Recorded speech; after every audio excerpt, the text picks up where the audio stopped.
Hey guys, it's Lucas here from Sports Tips by Jellyman. Game 4 of the NBA Finals done and dusted. The Bucks win that one, 109 to 103, tying the series up at 2-2 on our way back to Phoenix. As we mentioned earlier in the piece, we expected them both to go home.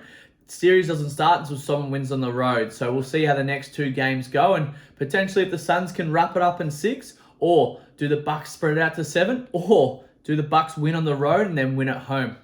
We'll wait and see. A couple of big talking points was Giannis's block and his all-round game. So his defense, offense, and the little plays he made throughout the game, and that block at the end that potentially sealed the game. Sort of LeBron-esque, but in a different style. Middleton, he had a huge night. Holiday's poor shooting. Connaughton's plus minus was at plus 21.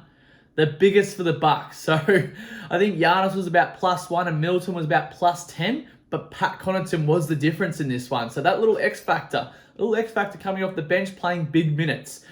Booker, he was into foul trouble. Did he not get a couple of calls late by 2? So that first one against Drew Holiday, where Giannis followed up for the obviously lay-in, and the second one as well late, where they just sort of let it play.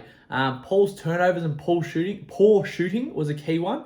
And Ayton, he was big on the boards, but didn't do much else. Last but not least, Crowder's drawing fouls. So he had 15 points, and a lot of them were at the free throw line. So the stats for this one went like this. Booker, 42 points with that foul trouble. Paul, 10 points and only 7 assists. Ayton, 6 points and 17 rebounds. Crowder, he had 15 points and 8 rebounds. So a couple of good games there, but Paul needs to do more, Ayton needs to do more. Booker can't be made to do all. He probably would have had 50 or 60 if he wasn't in that foul trouble. He was super hot from deep and from that 2-point field range.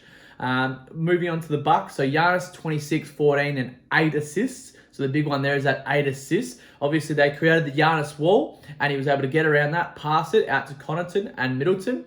Middleton, 40 points, 6 rebounds and 4 assists, and he was on early. Hits a few shots early, gets to about 14 or 15 points by halftime, and you know he'll ignite in the second half. Drew Holiday, poor shooting night, only 4 of 20. 13 points, 7 rebounds and 7 assists, so an all-round game, but that shooting isn't going to cut it for the Bucks to win the championship. Pat Connaughton, 11 points, and as we mentioned, his plus-minus was huge. So his hustle plays, hustle back on defense. I think he had 9 rebounds as well, so the hustle on the boards, both offensive and defensive. Now, Game 5 looks like this. So Giannis has only played one Game 5 throughout the series. He had 34 points, 12 rebounds, and 4 assists. Middleton, he has had some couple of big Game 5s, but consistent. So 25 points and 26 points in his last 2 Game 5s. Holiday, 19 and 25 points. So expect maybe a little bit of a bounce back, but one of them was on the road and one of them was at home. So a bit too inconsistent for my liking. Brook Lopez, 15 points and 33 points, but hasn't been really a factor in this series as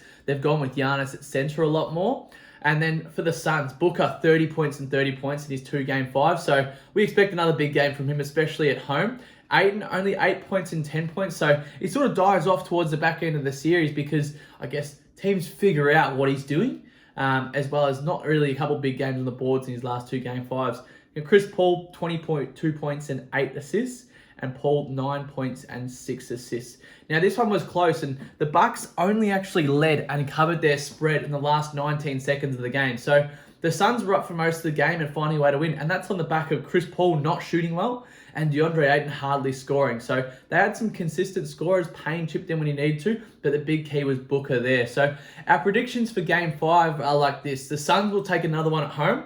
And we're still backing them for the championship. So we believe Chris Paul figures it out, goes home, just obviously watches a few of the games, see where he went wrong. He was hitting a lot of shots short, so I don't know if it was maybe a bit of conditioning or maybe putting up too many shots before the game.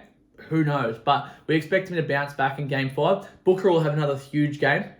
Expect his assists to be up as well, because if he starts running hot, the Bucks, should throw players at him and double team him on that sort of pick and roll and make sure he's not going one-on-one against the Bucks defense.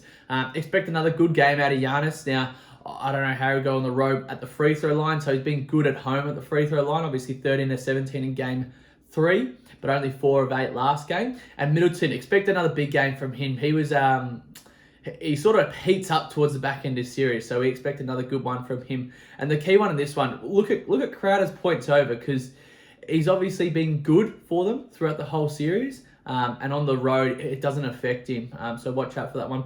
Feel free to like, follow, and subscribe for more insight, stats, and tips on the NBA Finals. We'll also have some NRL videos coming up if you're interested in that. Thanks, guys.